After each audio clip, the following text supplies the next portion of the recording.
So I'm watching yesterday, and there's all sorts of news out. LeBron has a new HBO show. And they've already got episodes of it. They got, the staff's already set up. Got episodes. The editing's already been done. I've done 5-6 shows in my life, TV shows. They take a while to hire a staff, get the production facilities, pay the people, get payroll set up. LeBron's already got stuff done. He's editing stuff. They're talking stuff. That comes on the heels of him announcing 10 days ago that he's already got a TV deal. He's already had dinner with Al Pacino and Leonardo DiCaprio. So let's think about this for a second. LeBron announces he's a Laker on July 1st. It is July 27th. That's 26 days, of which 10 he was gone. He was in Europe. LeBron's been in Los Angeles 16 days. That's it. He already has a production deal for a movie, dinner with stars, and HBO shows all lined up, and he had a pizza promotion in 16 days. Folks, it takes 6 months to put TV shows together. It takes 15 meetings to get TV deals.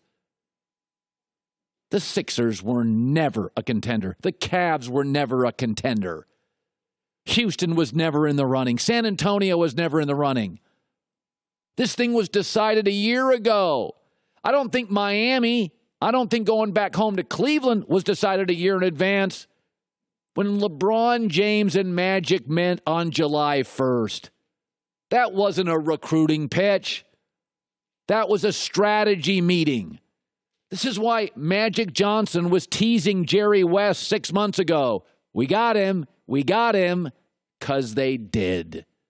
It's why Magic Johnson said before the signing, give me 2 years. If I don't have it done, fire me, because he knew he had LeBron.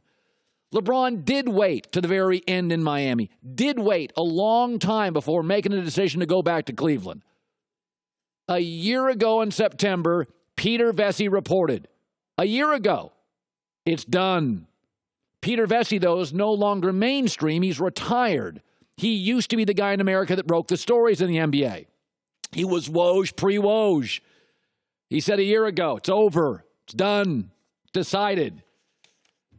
I'm watching all this stuff about his new HBO show, and I'm watching clips, and I'm watching all the stuff. Folks, I've been in TV 20 years. 16 days, you got TV deals. 16 days, you got movie deals.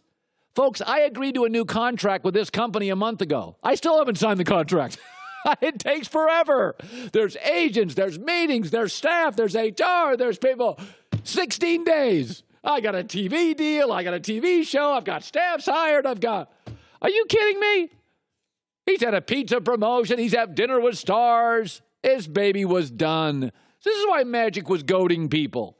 When they sat down in LeBron's home for 3 hours, we all thought it was a recruiting pitch. Magic sold it as a recruiting pitch to guys like me. No, it wasn't. They sat down with a board, a strategy. He goes, Rondo's available. Do you want him?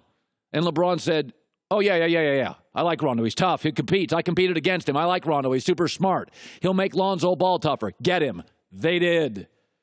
He said, Lance Stevenson's available. We can get him. Do you like him, LeBron? And LeBron said, I played against him. He competes his ass off. I like him. He's crazy. He's not intimidated by anybody. He won't be intimidated by the Warriors. Get him. They did. Magic said, what do you think about Boogie Cousins? LeBron said, pass. Not interested. By the way, there were rumors last year. Pelinka and Magic like Boogie. Funny, never made an offer. Everybody was surprised. Why? Because that 3-hour meeting was not a recruiting pitch. It was a strategy meeting. He said, JaVale McGee, you like him? And LeBron said, yeah, let's take him off the Warriors. He looked pretty good in the finals. Go get him. They did. Michael Beasley. This was all strategy. I'm looking at that thing yesterday about the HBO show, the dinner with Al Pacino and Leonardo DiCaprio, the pizza promotion. Sixers were never in this thing. Cleveland was never in this thing. Houston was never in this thing. Very interesting. Listen, here's the way it generally works in life. We all have certain insecurities. You don't know a lot. Very, very few of us at 15 years old are secure in ourselves. Criticism bothers us when you're young. And it may bother you when you haven't proven yourself, you haven't gotten the job, your social life isn't great. being insecure is almost a rite of passage when you're 15 and 25 years old. Go to Twitter. Everybody's insecure. But generally the way it works in society is then when you start piling up money, success, titles, Grammys, achievements in your professional life, then, you're kind of in a new galaxy and it doesn't bother you as much. I'm just speaking for men. I don't know how women think, but for men, we're all kind of insecure. High school, you're getting your pimples, and girls are rejecting you, and you don't have a very good job, and people making fun of you, and you don't feel good about yourself. Then you get into your 30s and your 40s. You got an awesome wife, you got an awesome family, you got an awesome job. You start compiling things, start feeling pretty good about yourself, and criticism doesn't hurt. Criticism doesn't bother you. For pro athletes, find me the superstars in any sport who are bothered by random people. There's one, Kevin Durant. LeBron doesn't react to anything from random people. If he does even react to us in the media, he's dismissive, making us almost feel stupid for asking the question. Kevin Durant reacts to everything. Kevin, you're great and you're likable. Nobody's picking on you. Nobody's trying to make you look sensitive. You are sensitive. You have what's known as rabbit ears. And for the record, I love KD. I really do. But he's got rabbit ears. This is an old term. They used to talk about umpires in baseball. They hear everything, and they try to please people. And they start to overreact. Umpires start to overreact. They get chippy when they hear things from crowds and the dugouts. It's called rabbit ears. Number one rabbit ears in the NBA, in NFL, in hockey, and baseball is Kevin Durant. Never forget this. When there's a line, I got to read you this. And again, I'm not picking on him. I think it's funny. When Kevin Durant chose to go to the Warriors, remember when he chose to go to the Warriors? There was a quote. Kevin Durant said, quote, he said, I didn't leave my bed because I was like, man, if I walk outside, somebody might try to hit me with a car or say anything negative to me. What? You're equating getting killed with somebody saying negative about you? That's called rabbit ears. He is really bothered by this stuff. And it's very strange because generally we're all insecure young, right? I can't speak for women. I'll speak for men. We're goofballs. The girls turn us down. We have crappy jobs. We got the pimples. Everybody's insecure 15, 24. I get it. You overcompensate. You puff your chest out. I'm the man. That's just insecurity. It's a shield, right? It's a chest protector, but you're really insecure. But then once you start wife, kids, success, money, accomplishments, Grammys, awards, employee of the month, MVP of the finals, then you kind of go to the next level and it just bounces off. You don't care.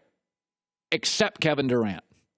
It is remarkable. Never forget, he was so hurt by a headline in a small-town newspaper, the Oklahoma, which after a basketball game called him Mr. Unreliable, the paper had to retract it. He's reading the newspaper? You're the guy in America that's still reading a newspaper. He had to they retracted it. He was so offended by it. Now, Jason Whitlock, my friends, always had a theory on Kevin Durant's personality. My level of respect for KD has never been as high as everyone else's. And so, again, he's a bit of a mama's boy. And again, I've always called him Hug Life. He's not an alpha. I just find it remarkable. I really do. That he is still burner accounts, random people reacting to me. Everybody's like, he's authentic.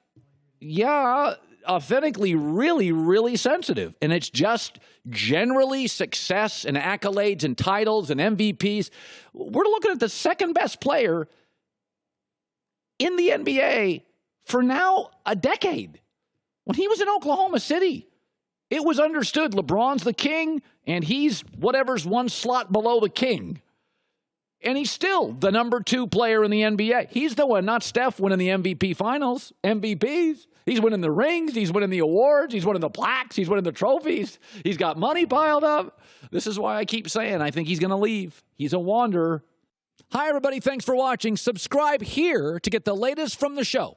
Also, be sure to check out more of the best clips from The Herd or go watch a few segments from other shows on FS1.